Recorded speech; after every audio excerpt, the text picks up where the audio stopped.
नमस्कार दोस्तों, विजेता कोचिंग के ऑनलाइन प्लेटफॉर्म पर आप सबका स्वागत है। आज का टॉपिक है वर्ण विचार। इसमें सबसे पहले हम वर्णमाला पर बात करते हैं। वर्णमाला दो शब्दों से मिलकर बना हुआ है, वर्ण और माला। वर्ण क्या होता है?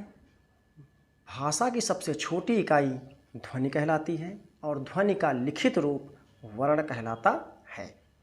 अब प्रश्न उठता है, माला क्या है? माला का क्या अर्थ है?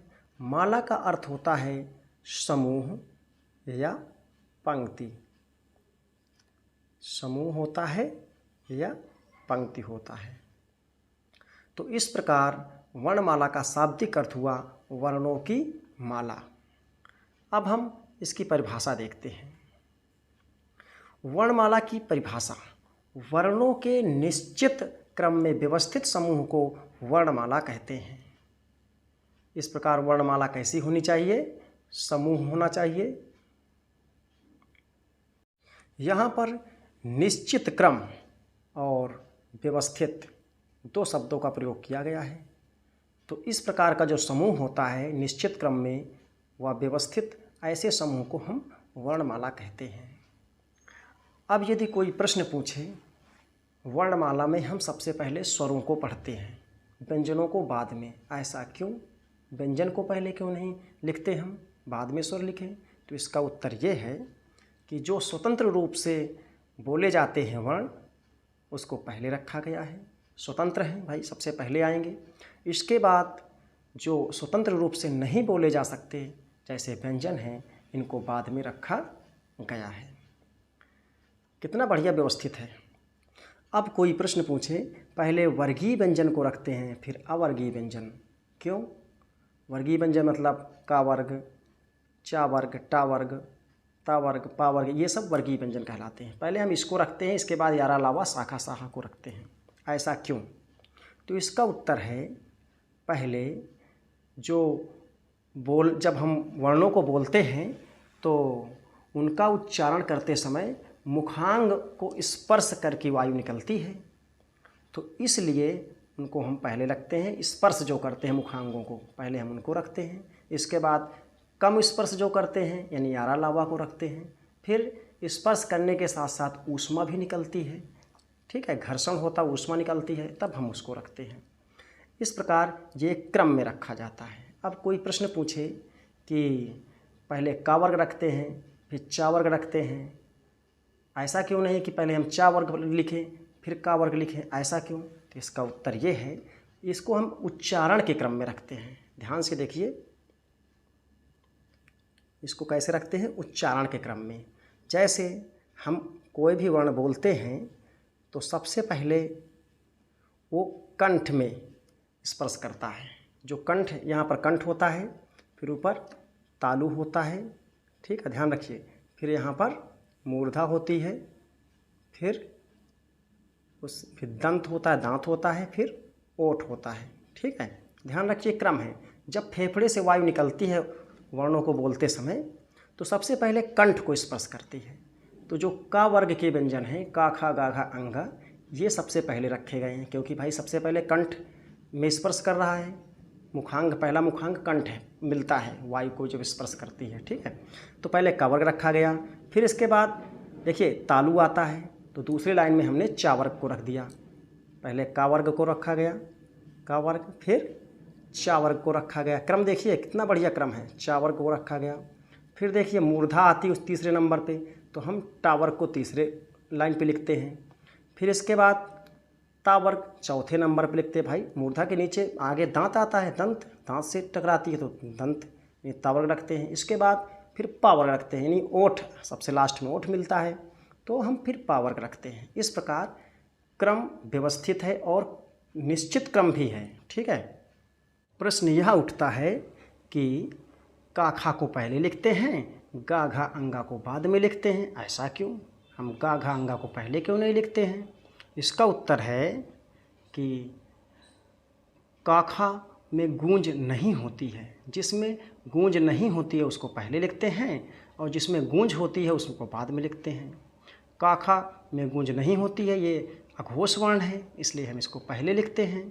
और ग घ अंगा में गूंज या कंपन होती है, स्वर तंत्रियों में कंपन होता है, इसलिए इसको हम बाद में लिखते हैं। इसी प्रकार देखिए च छ पहले रखा गया है, फिर ज झ यहाँ रखा गया है। च छ अघोष वर्ण है और ज झ यहाँ ये क्या है, घोष वर्ण है। इस प्रकार क्रम में रखा गया है। अब यदि कोई प्रश्न पूछे का के बाद खा क्यों रखा गया, का खा दोनों अघोष वर्ण हैं, तो हम पहले खा रख दें फिर का रखें, क्या दिक्कत है? नहीं, इसका भी उत्तर है। एक व्यवस्थित क्रम क्या रखा गया है, पहले हम अल्प प्राण रखते हैं, मतलब जिसमें कम हवा निकलती है बोलते समय, फिर महाप्राण यानी ज़्यादा हवा निकलती है बोलते समय, ठीक है।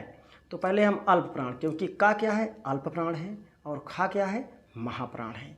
इस प्रकार हम कितना व्यवस्थित क्रम में ये वर्णमाला रखी गई है हिंदी को, इसीलिए कहा गया है निश्चित क्रम में व्यवस्थित समूह को वर्णमाला कहते हैं। वर्णों के निश्चित क्रम में व्यवस्थित समूह को वर्णमाला कहते हैं। ये बात समझ में आई? इतना कॉन्सेप्ट क्लियर हुआ?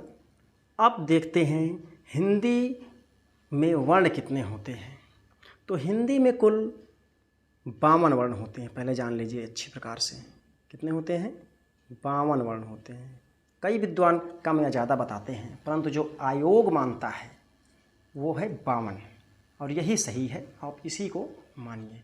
हिंदी में कुल वर्ण 52 हैं। 52 में स्वर कितने हैं ये जानना जरूरी है। स्वरों की संख्या जो है 11 है। कितनी है? 11 है। और व्यंजन कितने हैं आप देख लीजिए। व्यंजन जो होते हैं 33 होते हैं। स्वरों की संख्या 11, व्यंजन मूल व्यंजन 33 होते हैं, और अयोगवाह 2 अयोगवाह होते हैं, ठीक है। और कुछ संयुक्त व्यंजन होते हैं जो व्यंजनों के संयोग से बने हुए हैं, उनको संयुक्त, जो मूल व्यंजन हैं उनके संयोग से बने हुए हैं, तो इनकी संख्या होती है 4 साहब। और जो द्विगुण होते हैं इनकी संख्या होती है 2। अब गिन लीजिए, 11, 33, 44, 2, 46, और 4 संयुक्त हो गए 50, 2 द्विगुण हो गए 52। कुल 52 वर्ण हिंदी में होते हैं। अब प्रश्न ये उठता है कि ये 52 वर्ण कौन कौन से हैं, इसको भी बता दीजिए। बिल्कुल, इसको भी देख लीजिए कौन कौन है, देख लीजिए। अब देखते हैं 52 वर्ण। देखिए स्वर जो हैं 11 हैं। आ आ ई ई उ ऊ री ए ऐ ओ औ, कुल मिला के 11 हो गए स्वर। देख लीजिए स्वर 11 कौन कौन हैं, यही हैं और कोई नहीं। व्यंजन देख लीजिए, 33 हमने बताया था व्यंजन। देख लीजिए 33 व्यंजन सामने आपके आ रहे हैं स्क्रीन पे। 33 व्यंजन एक साथ दिखाई दे रहा हूँ मैं।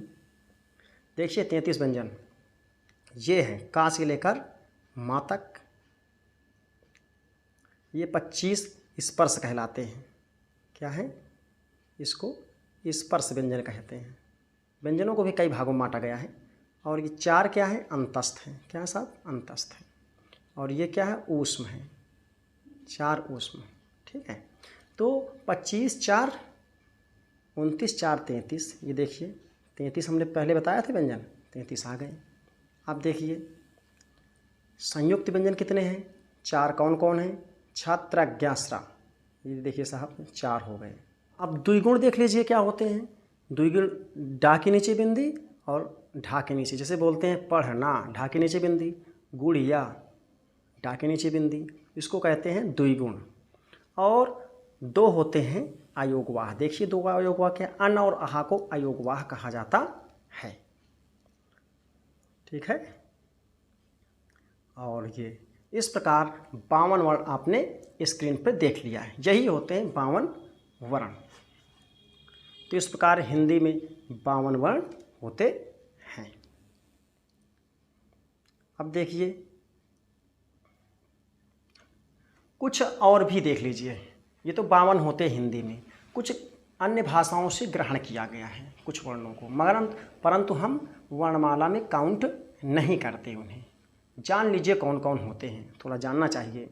जैसे का के नीचे नुक्ता लगा हो, ठीक है, खा के नीचे नुक्ता लगा हो, गा के नीचे नुक्ता लगा हो, जा के नीचे नुक्ता लगा हो, और फा के नीचे नुक्ता मतलब साइड में बिंदी एक लगी रहती है, ठीक है, नीचे।